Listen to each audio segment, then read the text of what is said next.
Hello and welcome to the second of this week's Champion Sports Chat podcast. If you want to listen back to last night's edition, it's a GAA focused one where we speak to Colin Ryan, Lauren Guilfoyle and David O'Brien on what might be coming down the road for Gaelic Games after last week's roadmap was released by Croke Park. On this week's podcast, this night's podcast I should say, it's a bit of a mixed bag. We've got a Clare camogie coach, we've got the Clare Motor Club, a swimming coach from Lahinch and the Ennis man that is part of Stephen Kenny's Ireland backroom team as well. We'll start though with the camogie man. I'm of course talking about Clare camogie coach Conor Dolan, the Meath native, joining the Ger O'Connell led backroom team this year. A bit of a shortened campaign, who knows though, probably coming back on stream in around late autumn. But all before that, he's undertaking quite the challenge. He's doing a fundraising walk from Galway to Limerick in aid of a couple of local charities. I spoke to him to find out more. I'm doing a 100k walk for 4 charities. Daughters of Charity, Lahinch, Down Syndrome Limerick, CEIS, which is the Clare Early Intervention Services in Ennis for Autism, and Fighting Blindness. So I'm going to do that on Friday, June 26th until Sunday, June 28th. Okay, it's sort of over a weekend. Over a weekend, starting in Ayr Square in Galway, 36k on the Friday down to Gort, down the Coast Road into Oranmore, Cambridge, Kilcolgan, down into Ardran and finishing in Gort, and then on the Saturday from Gort up the back road up into Tulla, up over the hill there into Kilnane and Tulla, down into Kilkishen and finishing the 6 Mile Bridge on the Saturday, which is 43k, and then again on the Sunday then from 6 Mile Bridge, Cracklow, Meath into Limerick City and finishing out in Ennis in Daughters Charity, which is another 26k after that. Right, how did this come about? A total rush of blood to the head, Derek. Total rush of blood to the head. I was supposed to do a golf classic for Down Syndrome Limerick at the end of May in Shannon Golf Club, but unfortunately that's with the restrictions and the current climate we're in, that had to be pulled. So I'd been doing a lot of work in Dublin recently and out walking in every evening, and like that, just a rush of blood to the head. One evening I said I'd do a walk. I initially said Dublin to 6 Mile Bridge, but a good friend of mine then, she said, listen, why don't you try smaller steps and maybe try Galway to Limerick first of all. So I went with that. That was on a Wednesday evening, and come Thursday morning I'd sponsor cards done up and a GoFundMe page set up then that night. Right, and the charities that you've picked, is there a connection there to them? Yeah, look, I'd have, we'd have all these charities mean an awful lot, to our families. I would have had a sister who would have passed away at the age of 7. She would have had cerebral palsy. She was blind as well at the time. She had a lot of underlying issues, and she would have had a lot of respite out in our Daughters of Charity in Lahinch. My father's actually currently working out there as an aunt and an uncle of mine as nurses. So, that's I had always had something in my head that I'd do something for them, and then I have a lot of close friends, my wife's family, my wife's 3 uncles, they have blindness, but they had full sight from a young age. So that's with the fighting blindness, and then I have friends then connected to the other 2 with the CEIS for the autism, and also then with Down Syndrome Limerick, which an awful lot of people from the Clare region head in there into the offices inside and Anacotty as well. So it's they're all very good, close local charities that are crying out for money as well at the minute. And look, being honest about it, there's an awful lot of good work and great charity work going on.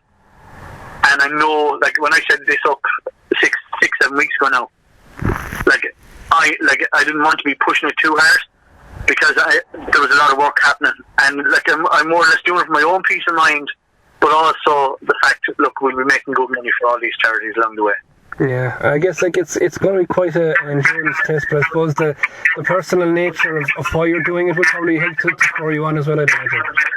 Well, that's it. Look, there's a lot of goodwill. There's a couple of lads and girls going doing it with me, like Avena Mulvale, a cousin of mine, Barry Dolan, my brother, Ger O'Connell, the current camogie manager, is going doing the whole lot.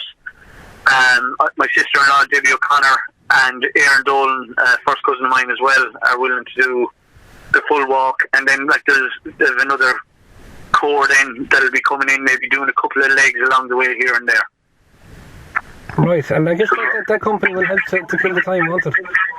Well, that's it. Like, and look, with the current restrictions being lifted slowly but surely along the way, it's going to make it easier for more and more people to join in along the route as well. And look, it's all for a good cause. So, as well as getting my exercise and getting a bit of fitness in, we'll be making good money along the way, you know. Are you confident you'll make good time? Pardon? Are you confident you'll make good time on it? Oh, I'm slowly but surely the pace is increasing every time, like, so we'll hopefully the 36 K on the Friday we'll be hoping to have it done in 5 hours. Going by the walks we've done already, and maybe 6.5 hours on the Saturday, and maybe just around the 3.5 hours then on the Sunday. Great, yeah, it's a fantastic event, no doubt. And as you mentioned, a GoFundMe page set up, and people can go there if they want to help out. Well, that's it. Look. As I said, an awful lot of charity work is being done across the county already. And look, people are out of work. Like, you have to be realistic as well. An awful lot of people are on this COVID payments. A lot of people are after losing their jobs because of this. And to see the amount of charity work people, or the amount of money people are giving to charity is unbelievable. Like, and look, if there was people that had an extra couple of quid, I'd be very appreciative of it if they were able to forward it into the GoFundMe page. Yeah, you've probably already seen that in a sense with the challenge that the camogie squad did already. So, I mean, it has been a real shining light through this period, hasn't it? Yeah, no, it's absolutely fantastic. Like just to see, like, the Clare ladies football started their one first, and they then called on the Clare camogie to do their bit. And obviously the competitive nature kicked in, even with the camogie girls. They wanted to make sure that they did a kind of a longer distance than the Clare ladies.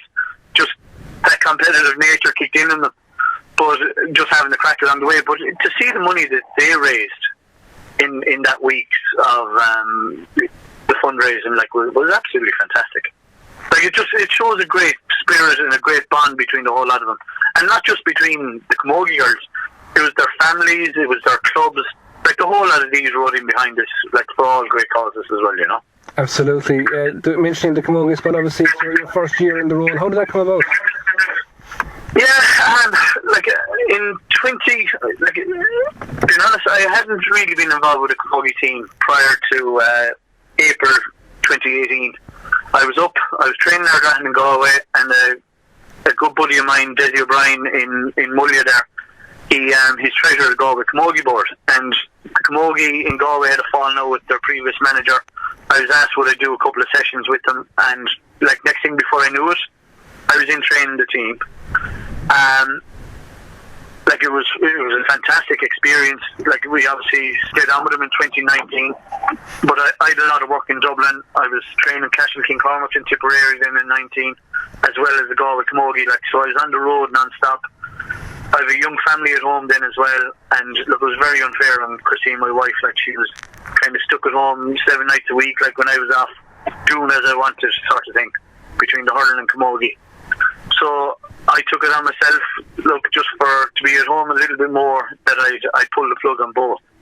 And I had good relationships then between organising matches then last year and whatnot. And he just ran it by me, would I be interested in getting involved? And I just said it to Christine. She said, look, why not? She says, you're closer to home. And at the end of the day, my 3 girls, like, Ava's 12 years of age, Sophia's 8, they're both playing camogie at the minute. And she's only 2 years of age, but like, the 2 girls are hurling away and playing camogie now at the bridge. And look, it's something for them. Like, these Clare senior girls are the girls Ava and Sophia and Faye are going to be looking up to.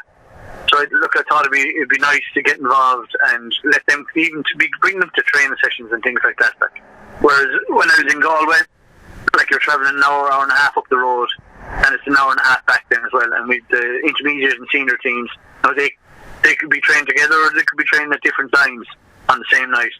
So like, you could be talking nearly 8 hours gone out of the house, and that's just going up and coming back down, like, with the 2 training sessions in between.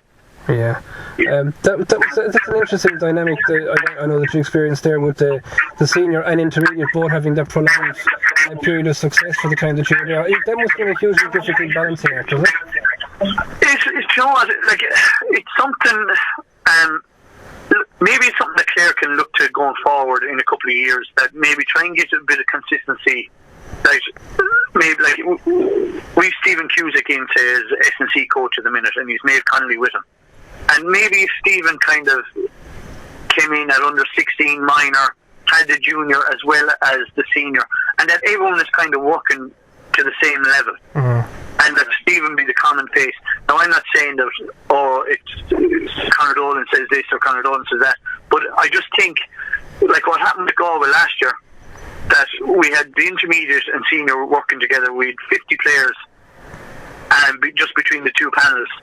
And it brought on the younger girls, like the Galway intermediate team. They had three girls over the age of 23.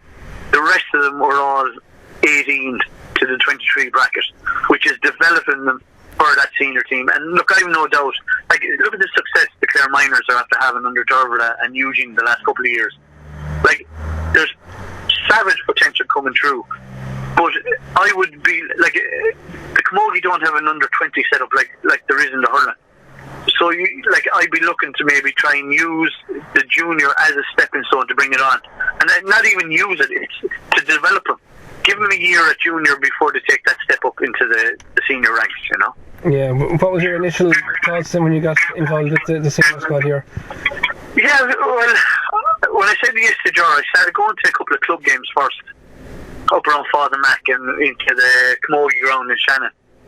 And I couldn't get over the standard. And I said it to a couple of people, like, about the standard being every bit as high, if not as good as what was in Galway from the club scene. And it's just trying to get these girls now. A couple of girls have opted out this year between injuries. A couple of them just needed a break, and there's a couple of them that just weren't interested. But like, that is our push now to try and get these girls back into the equation again. Because like we've done, I won't say we've had a fantastic start, but we've had a fairly decent start. Like, we went down to Nolan Park, got a win in Kilkenny. We beat Offaly above in Burr on a dreadful day. And the day in Catlow against Waterford, okay, we were poor in the first half of that, but we came out all guns blazing in the second half, and their keeper made some fantastic saves. So we're going the right way, but if we were able to get another 4 or 5 girls into it, to be pushing hard for places like on the panel and things like that, you know? Yeah, I guess everyone... And it's just trying... And it's just trying to get our best available players in the county out playing, you know? Yeah, I guess everybody waiting to see if there'll be a championship there in 2020, isn't it? Yeah, it'll be great to see one way or the other, like the club scene and the county. Like, it's trying to get the balance. It's trying to get the back. The young one's trying to come into the van there. Sure. But like, it's trying to get the balancing act between the club and the county. Now, the Pro Park have come out saying, look, it's going to be club first, which is great. But look, we also can't leave out our county players along the way as well. And like, with the work and effort they've put in, like, they've trained hard for 7 months. And look, it's trying to get that balancing act.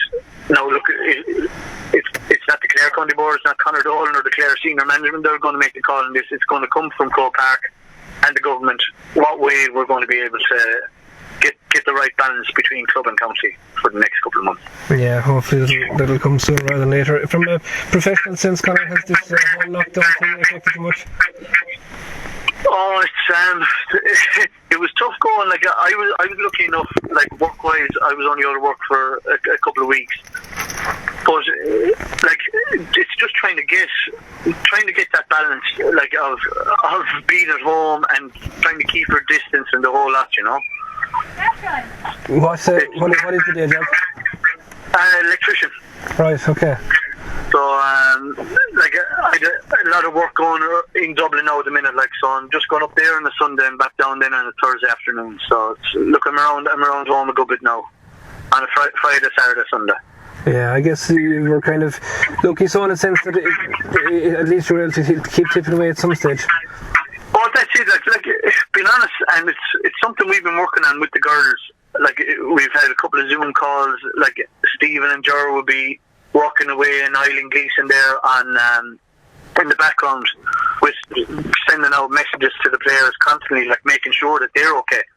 And even Brie McNamara, the county PRO, like she's been fantastic as well. Like Brie could ring you up, just making sure are you all right and checking and seeing how everyone is. Like, because look, this climate, it's going to affect people differently as well along the way, and it's going to get people down. And it's great to have calls coming from people and letting the girls know, look, you're keeping an eye on them as well, like just for their own peace of mind. Like, that it's not all about going out playing camogie, but you just want to know that their mindset is in your best interest as well for them, you know. Yeah, I've no doubt you'll be calling in a favour from a few of the girls maybe to help you out on this fundraising walk, will you?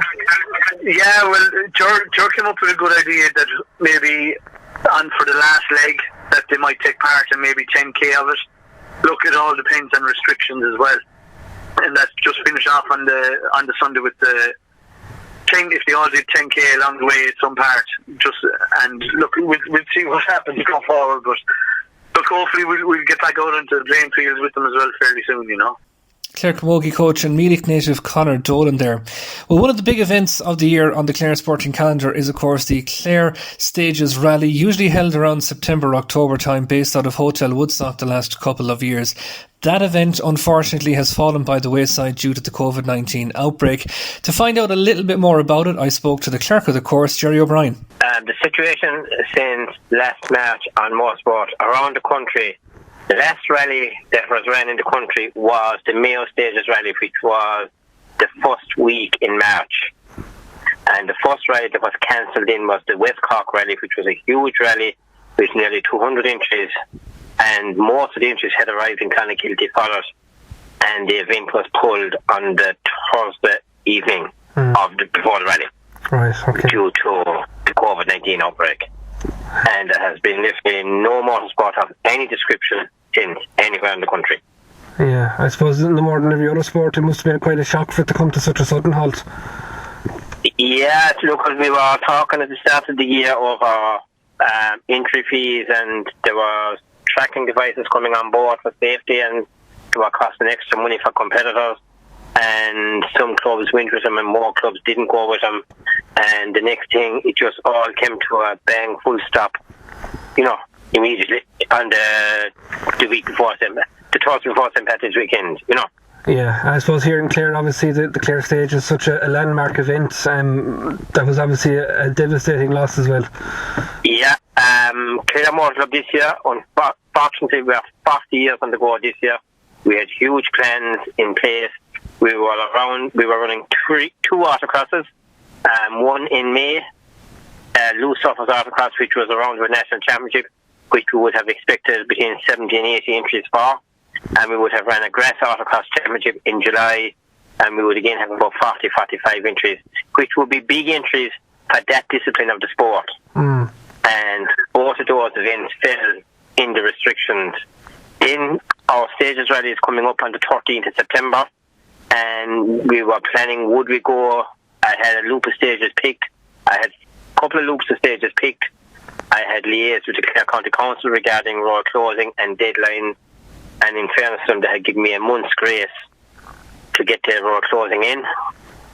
But we felt, coming up to it for the last month really, we felt it was going to be very, very hard, even if restrictions have been lifted, to start going out, knocking on people's doors the end of July for a rally to say that we're closing the roads again and locking people in for another day. No, we felt it wasn't fair on residents, it wasn't fair on, neighbourhoods, there's been just so much disruption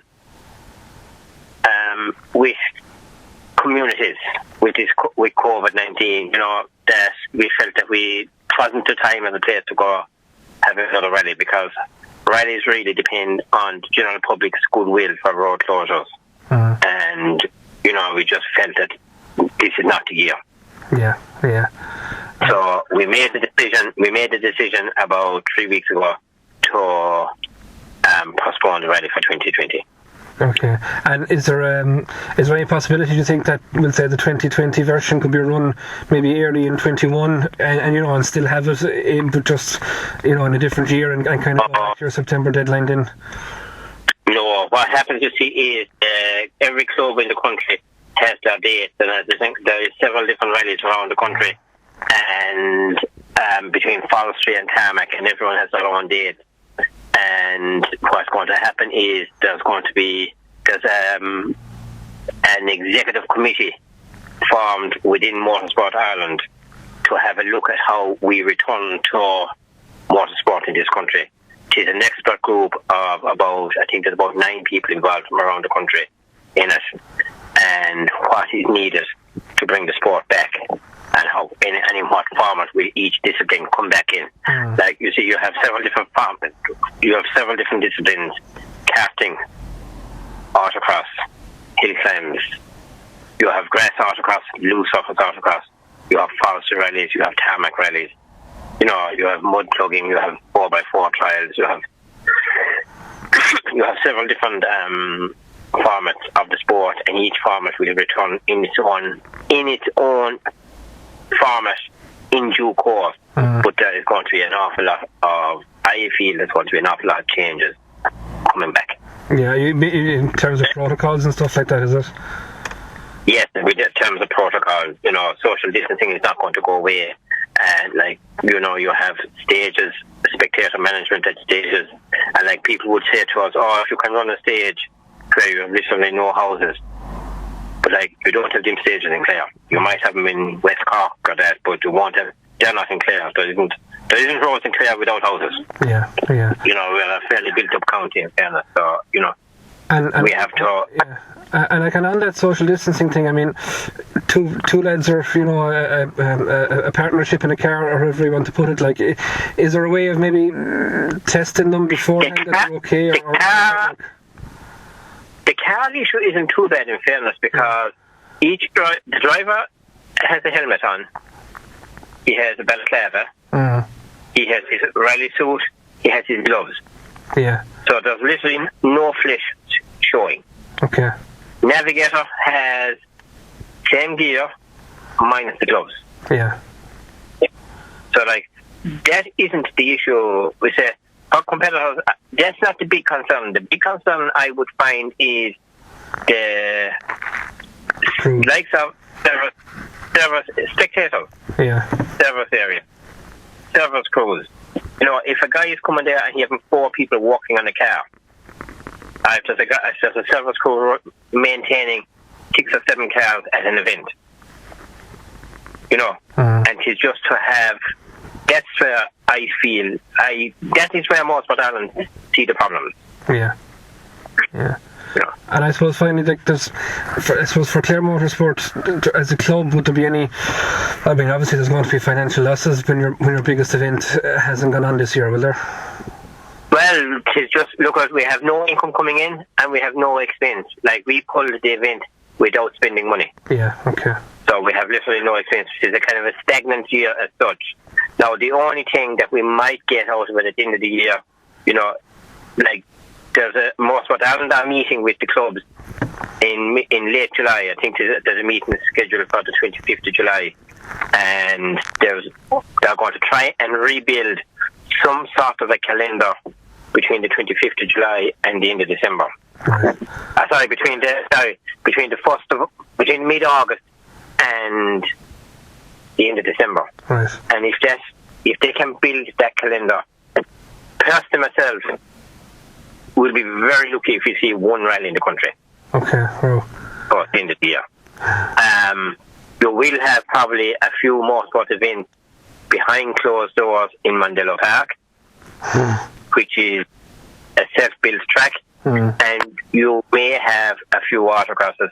I know ourselves that we may have a date to run a loose surface autocross in our autocross venue up in Ballycumber and County Offaly on maybe in early October, is the possibility.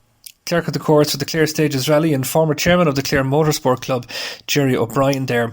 Well, in terms of positive news for sport, I think it's fair to say that this week, when the swimmers at the National Aquatic Centre in Dublin got back in the water, it created a very good news story in that it marked the first return for them to the pool in over 11 weeks. A lot of them, of course, on that Olympic cycle that has now been pushed out into 2021 as they look to make the times to get on that plane to Tokyo. One of the men hoping to help them to do just that is Lahinch native Paul Talty. He is a performance coach with Swim Ireland. I spoke to him about how the last couple of weeks have been. Been a massive challenge for us. I think this Tuesday it'll be 11 weeks since the last time our swimmers were in the water. When I say our swimmers, specifically I'm referring to the athletes from the National Centre in Dublin that I work with on a day-to-day basis. Amongst them, of course, would be Ennis man Rory McAvoy. But it's been a tricky 11 weeks. When we first shut down the training in Dublin, we gave the guys a few days off. Just to kind of get their heads around the fact that the training had been put at that stage, and then we stepped up a remote program at that point, where we had the guys doing a lot of work from home. We were mixing that up between prescribing like walks, runs, cycles, some circuits that were done over Zoom.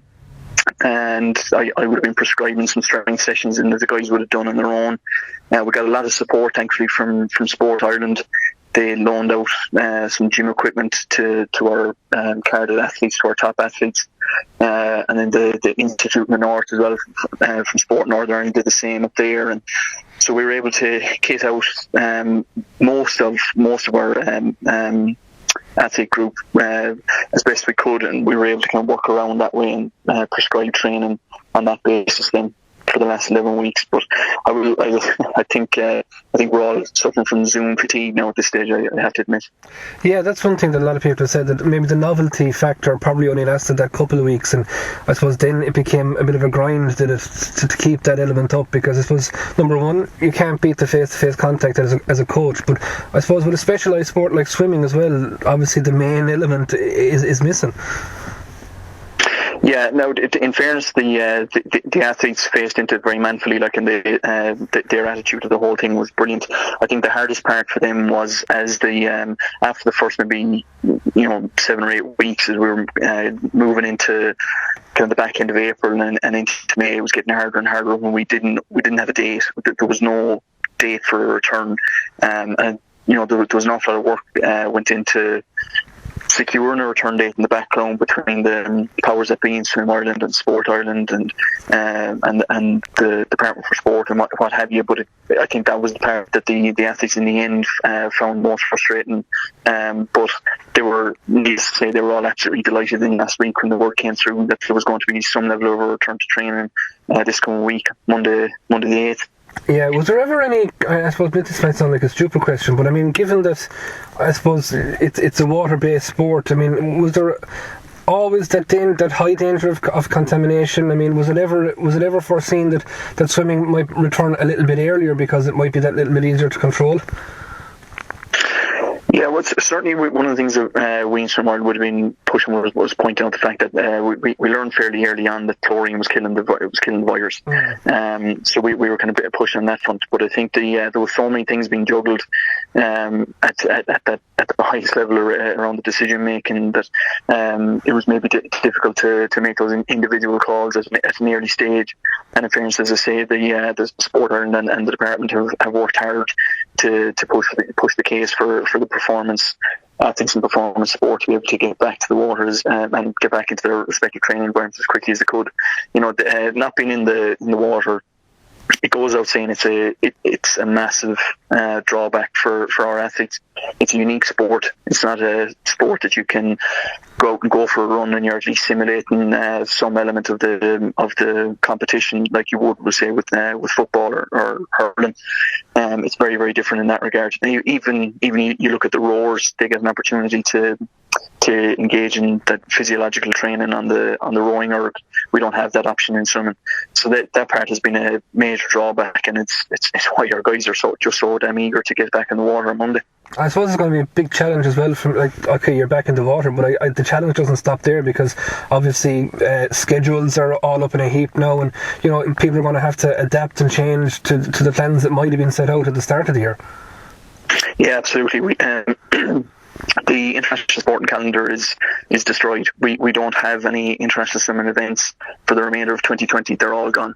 The only exception to that is the International Swimming League, which is a private league that started only last year, and they're planning on running a series of competitions over 5 weekends across October, November. That's an invite-only competition. To my knowledge, Ireland only has 2 swimmers in that league at the minute. So to all intents and purposes, our competition calendar is completely done for 2020.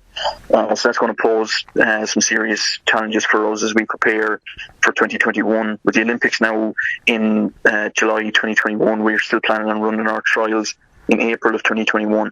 We're going to have to be facing into that without any serious international competition exposure. I think at that point it'll have been 15 months. Because since the European Short Course Championships were in Glasgow in 2019, sorry.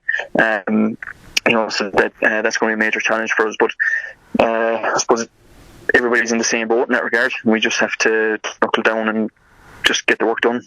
Yeah, I think that's a lot of people would question then, are Irish athletes at a disadvantage because of that? But as you mentioned, it's a global thing. So in some respects, has that probably leveled the playing field in terms of the impact it's had on people's preparations? Yeah, look, every nation is facing a major problem here on this front. It doesn't matter what country you're from.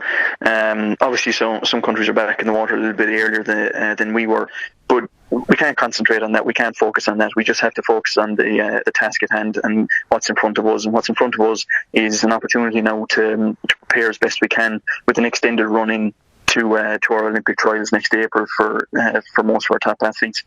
And we just have to make the most of that. Tell me how long you're in the role. I came into the role in November of 2018. So what's it? Just over a year and a half, I think. Yeah. That's about right. You're enjoying it? I am. Yeah. It's certainly a challenging environment when you're working full time in a single sport. So my own background would have been working in multi-sport environments, where I would have worked for the Sport Northern Ireland Sports Institute for 5 years prior to this role. Prior to that, I was in a university setting. And it's a different beast when you're in the sport all day, every day. You live the highs and lows in a much more meaningful way with the coaches and with the athletes. So it's a much more high pressure environment, I think, when you're working in the sport day in, day out. Yeah, and I guess, but to be playing a part, I suppose, or playing a role in the careers of some of our top elite athletes in the country, there must be a great sense of job satisfaction when you see these guys and girls, putting on the savage performances that we do see from them. Yeah, well, ultimately that's when you're an S&C coach, when you're involved in physical preparation of athletes, you want to be involved in. Number one, you want to be able to feel like you're having a positive impact on the athletes that you're working with. And number two, certainly for me anyway, you want to be working at the top end of the sport. You want to be working at the thin end of the wedge. And I feel like I'm able to take both sides of that box off with this role.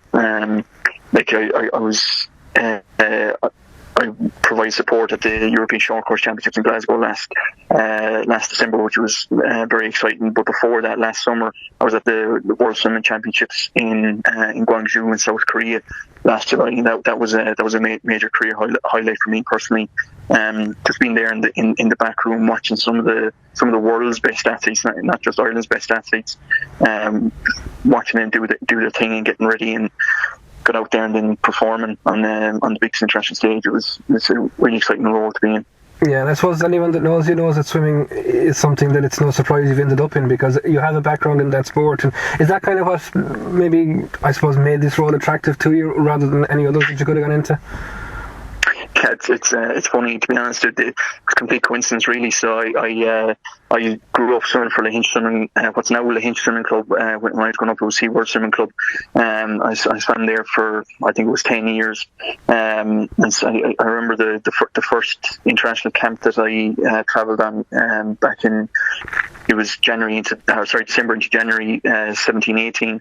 I remember messaging my old coach and just saying who would have thought that I'd have ended up on a senior international camp, me of all people, you know. But no, to be honest, it was a bit of a coincidence. When I was working at the Sports Institute in Belfast, an opportunity came along to provide support for the Tokyo Olympic cycle for the swimmers that were being supported by Sport Northern Ireland. I stuck my hand up for that, and 12 months later, the guy in Swim Ireland chose to move on. He moved back to the UK, and I got an opportunity to take on his role. So I guess I was just in the right place at the right time in many ways. Yeah, and you mentioned Tokyo. I mean, it must be hugely exciting that is, you know, a real tangible prospect now. Yeah. Look, it was extremely disappointing when it got postponed. The reality is when you work in Olympic sports, you live for that big event every 4 years. That's what it's all about. That's what we're involved in it for. Just really, excuse me, just really looking forward to that coming down the line in what is it, 14 months' time now, and just hoping that we can suppress this virus, and hopefully it doesn't play further havoc in that one. And will you get a chance to travel to that? Hopefully, yeah. Fingers crossed. The expectation may be too strong a word, but the certainly hope for this year was that if we had a strong enough team travelling, that I would have gotten to be part of that as well. So from this remove, I would imagine it'll be a similar intention next year. If we can get a strong enough team of athletes going, that I'll be part of that setup. Lahinch native and Swim Ireland coach Paul Talty there. We're finishing up this week with an interesting interview with an Ennis man who's part of Stephen Kenny's Republic of Ireland backroom team. I am, of course, talking about Gary Seary, a performance analyst. He has been working with Stephen Kenny at under 21 level, and also had a number of years as well under Sue Ronan and Colin Bell with the Republic of Ireland women's team. A host of experience that all started for him with Avenue United and Lifford back in Ennis. Here's his story. I suppose I would have started off probably playing underage at Lifford years ago, but then I suppose I was on the first Avenue United underage soccer team. Like, so they started a schoolboy team, and it was myself and Barry Nugent probably were pressing Martin Nugent at the time. He would have been the manager of the A team, Avenue United A's, about getting the team going, and eventually we got a team going in under 15s, and John O'Malley and Martin Nugent took the team. And from then I suppose the schoolboys grew. I worked my way up, 16s, 17s youths, and went up to the senior team then and played from there. Played all my time up to 2009 with Avenue United, like so, until I went back to college. So that was kind of the interest there. How I got involved in the coaching side of it was literally, there was a 12s team, I think it was 12 or 13s team at the time, and John O'Malley was managing them as well. And I was a youth player at the time. I think I was probably, Kieran Ryan was my manager, so John was back down with the underage again, and he was coaching them, and he was gone away for a weekend or a week on holidays, I think, at the time, and he just asked me would I take the team. I was probably one of the only youth players that had a car, so it was easy for me to maybe get the training or whatever. So went, took the team, trained him that week, went to a game, and it was enjoyable. When he came back, he just said, how did you get on? I said, yeah, it was good. Yeah, it was enjoyable. I like that. He said, yeah, that's your team now. So he kind of just wrote me in from there. So, yeah, like a lot of people that get involved in clubs, it was just kind of roped into it, and kind of got the bug after that. Just took the team all the way up to youths, and really, really enjoyed it, and just kind of stuck at it. And when I got time then, I just started doing my licenses. So I started working, my Kickstart 1 and 2, and working up with Dennis Hines, and I think it was a Limerick DO at the time. He used to come in and give him a hand as well. I think he's gone now. But, he used to do my badges there. So I did my Kickstart 1 and 2, and my youth intro. I think it was called at the time. So did a few of them licenses then. That's kind of how it started for me, and I got a bug and loved it ever since. Yeah, did it tie into what you were doing in college at the time, the performance analysis side? I suppose when the downturn happened, I was working in construction at the time. The downturn happened in 2009, and I started saying to myself, I've got more time now. I'll go for the youth license, because that was more or less a 4-day course. She'd done it over a couple of weekends.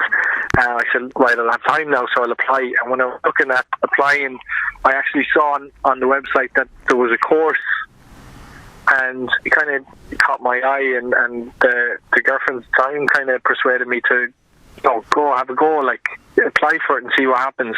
So I applied. It was a soccer course. It was sports, exercise, or coaching, sports coaching and management in Carlow, IT Carlow, and it was a 4-year degree. And I applied for it. I had to do a trial and I had to do kind of an interview, and thankfully got in the course. And it started from there, and everything was kind of around football then. So you did your player development, you did coach education, you did nutrition, strength and conditioning, then you had business modules as well. So you did 3 business modules, and then you had sports modules as well, kind of intertwined to get your degree. So it really worked well that way, and then you worked up to your UEFA B as well in college. So that's where I got the bug. And then within the course, there was a module on performance analysis. It was kind of part of your license as your coach education, but it was kind of a separate stream, and we did performance analysis through that. And at the time, I was quite engaged with it. It was interesting to me, and I got working with Wexford Youth in the League of Ireland. Then just getting experience in that, I actually went in there as a coach then afterwards, because I was getting experience in there, and I wanted to get more involved with their sessions and everything, and started going to their sessions and getting involved there. And then Shane asked me to come on board and help out coaching as well, so ended up coaching in there as well. So it was coaching and the performance analysis was always intertwined. You must have noticed over the years, like from the time that the John O'Malley's and Kieran Ryans were coaching teams until what you're doing now. I mean, there must be the world of difference in relation to, number one, I suppose, what young lads are interested in feedback wise, but also in the manner that you'd plan out sessions as well. Yeah, like I suppose when I started coaching, I would have done what I was used to, like training wise. And to be fair, like the lads did really good sessions, and it was always high intensity. We did a lot of running, like most teams back then. We did a lot of running, and it has totally changed now from doing that. Everything is done with a ball. Your fitness work is done with a ball. There's very little work that I would encourage coaches to do. Even when I'm tutoring on courses now, I would say everything needs to be done with a ball, because if you're running around the pitch, you're training to run around the pitch. You're not training to play football.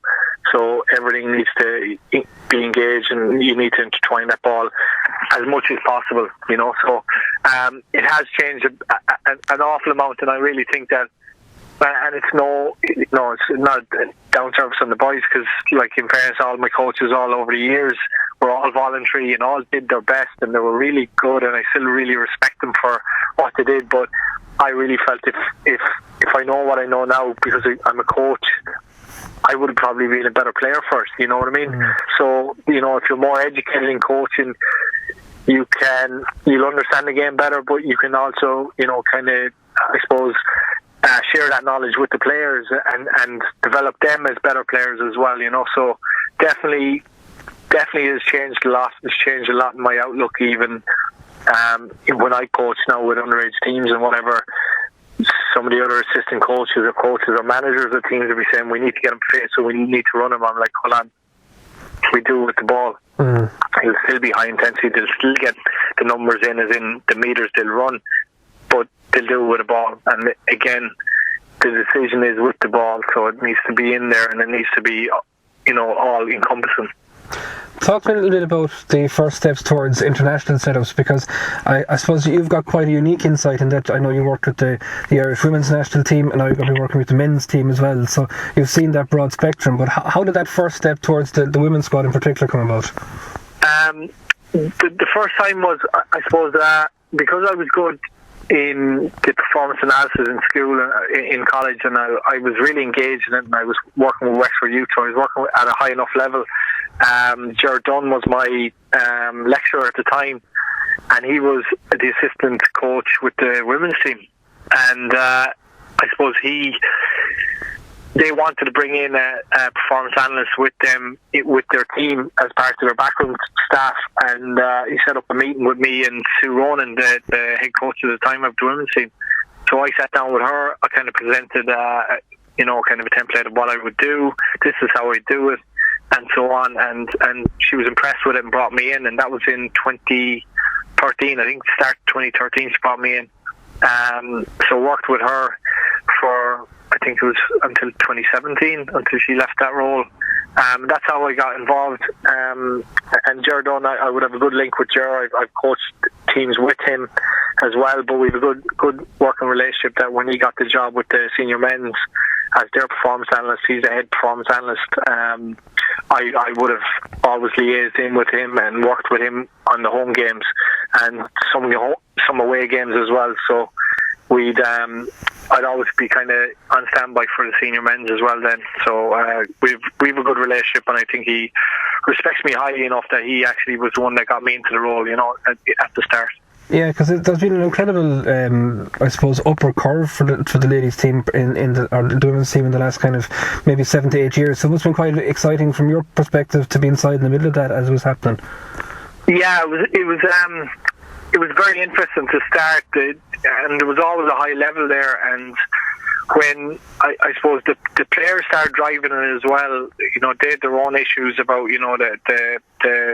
them and the FAI that time with the PFAI, and rightly so. A lot of them were out of pocket, but they wanted high performance. They wanted a high performance culture within the team, and they wanted to be at the forefront. They wanted to qualify for tournaments. They still haven't done. Hopefully this next year that they'll be able to qualify. But you could see that there was a trend there. The players were getting better. The National League was after being introduced, so players were playing at a higher level every week. So you could see that there was more technical players coming through. And then Colin Bell came in with the seniors, and he brought it to another level, I felt. And to be honest, when the new manager comes in, you might not be kept on. He might want his own staff.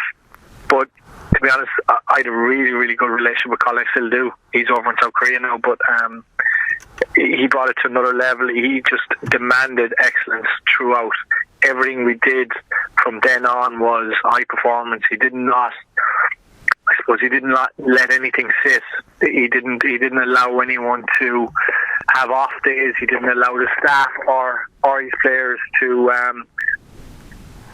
be lethargic, So I really enjoyed my time with Colin, and that was really it was really a tough decision to leave the women's team, to be honest, when Stephen came calling. Yeah, but I guess to get the call from number one, a guy from like Stephen Kenny that has been, the upper echelons of Irish soccer for a long, long time, and I suppose it was always known in the background as well then that he would eventually be stepping up to the big gigs. So there must have been that in the back of your head as well, thinking, Jesus, this could be a real stepping stone here. Yeah, that's what it was, and I remember Stephen ringing me. I was at home in Ennis actually at the time, and he rang me to come on board, and he took me by surprise, to be honest. And I said to him at the time, I just said, look, I'll have to really think about it, because I really enjoy the women's team. I have a really great relationship with Colin. He's got me coaching. I'm a performance analyst, but I'm coaching within the team as well, so he really holds me highly there, and we've just a good relationship. So I'll have to really think about it. It took Stephen back a little bit, because he thought I'd jump at it straight away, because he said, right, meet me. I think I met him at the Red Cow Hotel then a couple of nights after, but he was like, he wanted to sit down with me, and he said, look, you're taking me back a bit, because every staff member I've gone to jumped at it straight away, and I goes, look, I really respect Colin, and I just want to make sure I'm doing the right thing. And he said, look, Stephen was very, very clear, like, that I wouldn't be coaching with the 21s or anything, that I'd be the performance analyst, which was fine with me. I knew that was going to be the case anyway, because he'd have his own staff. But you know, I suppose I kind of, you know, at the time I said, look, if I'm going in here, I'm looking at the bigger picture. I know you're going to the senior men's in 2 years, so, you know, I want to go up there as well, you know. So I made that clear as well, that opportunity was to come up. Hopefully he'd bring me with him, you know. So that's how it kind of arrived. Yeah, so it probably speaks volumes for I suppose the respect that he held you in as well. The fact that here was a fella he was offering this job to that was kind of saying, oh geez, I'm not sure, you know, when, as you mentioned, other fellas were roaring for jobs like that. So I suppose that probably gives you a sense of him really having that great mass in what you'd achieved in your career as well. Yeah, it did, yeah, and it was like, to even come and have that respect to come and meet me and sit down with me was and you know, he went through his staff then, and he told me, and he was really excited about his staff he was putting together, and he you know, saying that, like I was saying, in 2 years he was senior manager. He goes, no, that's incorrect. It's 18 months I've made him the first team manager. So, you know, he was really pushing that as well. He wanted me to come on board. He liked what I was about. He'd heard good things, so it was a case of, you know, he wanted me as part of his staff. So it was really, really refreshing to hear that. And, you know, the next day I was actually flying out with the women's team. We were going on a 10-day camp. So, like, I had big decisions to make then, and I still had a big decision to make. But to be fair, I think at the time I had to make that decision. There was no doubt about it that there was a big opportunity here, and that might never come again.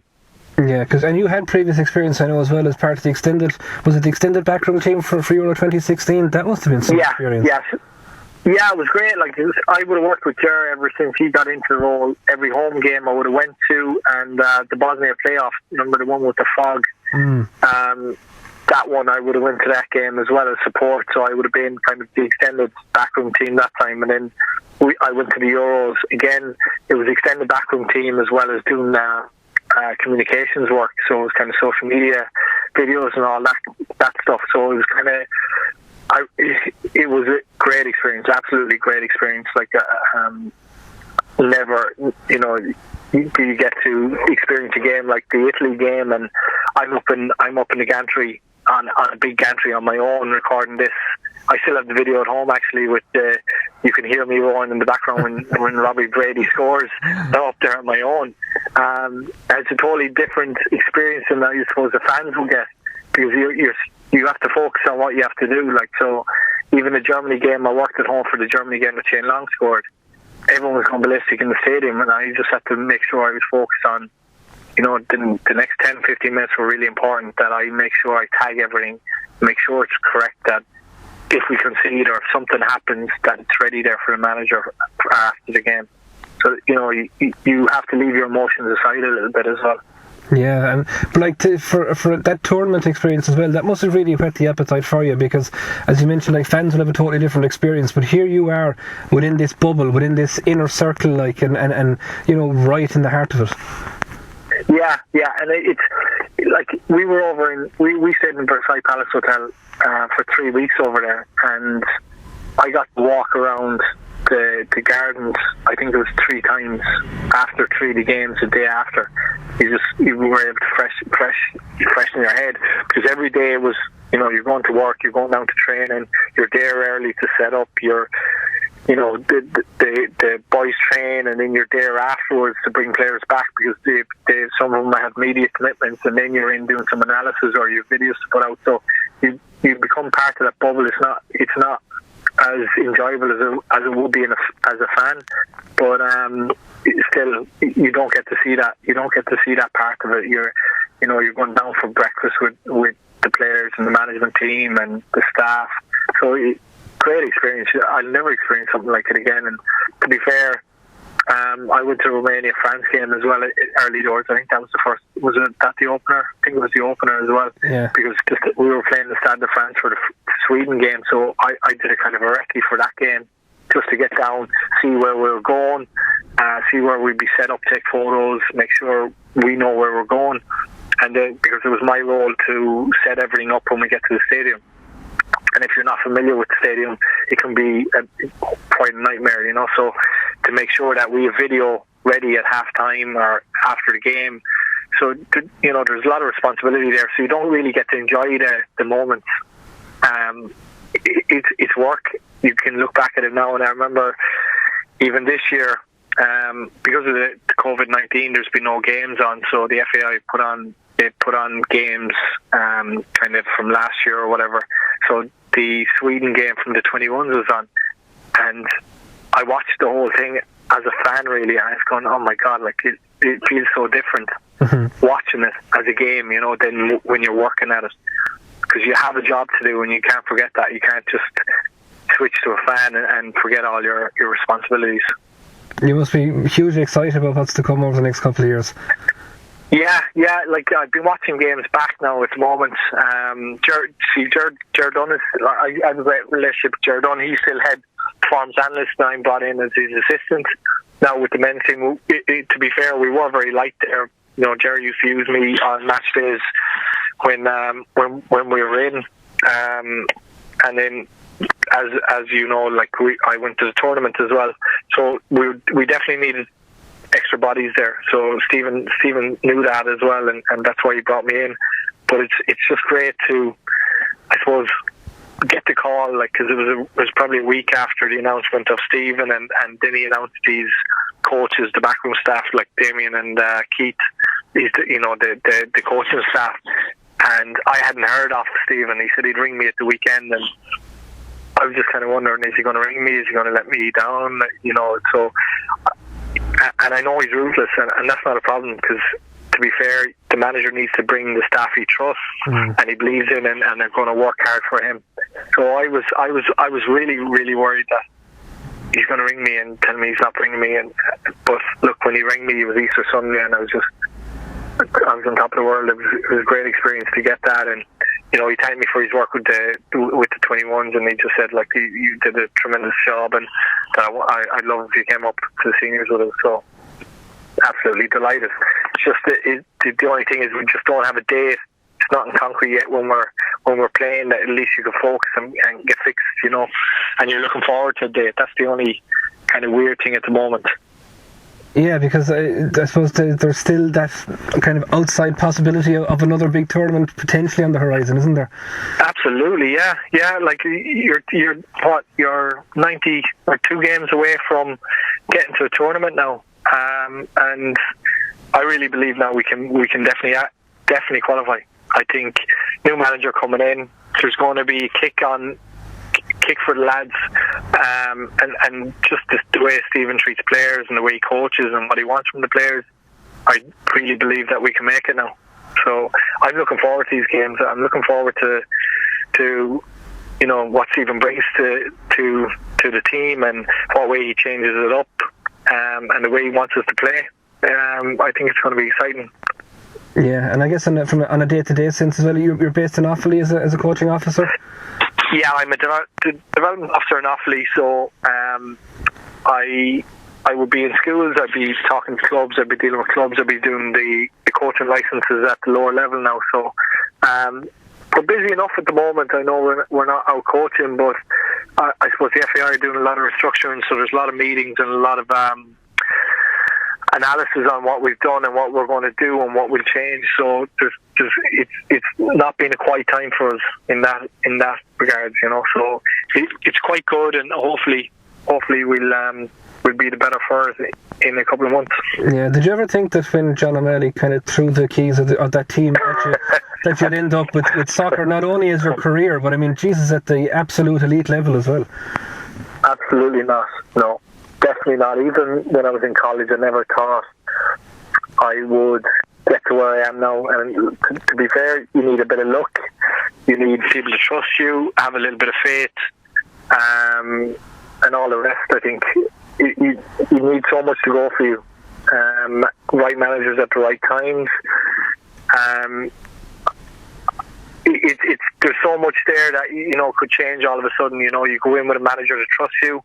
and he gets the sack and you're out of a job as well. So football is fickle like that, and I don't expect I'll be in it for years, but hopefully, I'll give him my best shot and see what happens after that.